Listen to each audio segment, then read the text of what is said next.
Sebi Sambom, lepas tangan, napi OPM lukai sipir dan kabur. Kapolres tak banyak bicara. 19 narapidana Lembaga Permasyarakatan kelas IIB Nabire, Provinsi Papua Tengah, melarikan diri pada Senin, tanggal 2 Juni tahun 2025.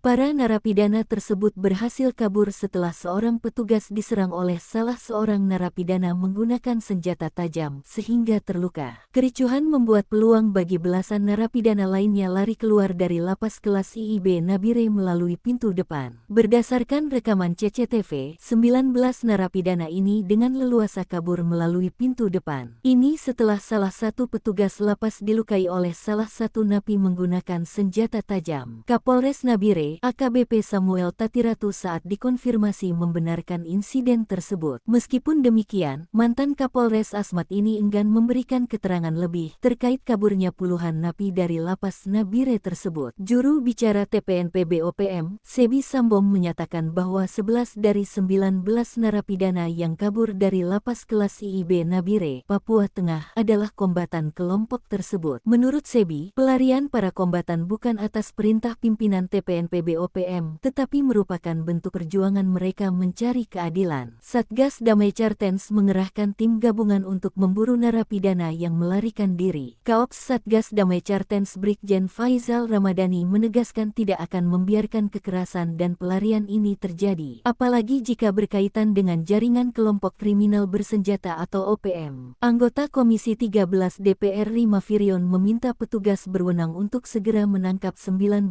narapidana yang kabur dari Lembaga Pemasyarakatan Nabire, Papua Tengah. Ia juga mendesak segera mengusut tuntas dan menindak siapapun yang terlibat. Dia menegaskan, peristiwa kaburnya para narapidana, termasuk yang terlibat dalam jaringan kelompok kriminal bersenjata sangat menakutkan. Terlebih lagi, para napi itu kabur dengan menyerang petugas dengan senjata. Kita tidak bisa membiarkan mereka kabur dan ditangkap saja, tapi harus berikan sanksi berat untuk memberikan efek jera, ujar Mafirion di Jakarta, Selasa, tanggal 3 Juni tahun 2025.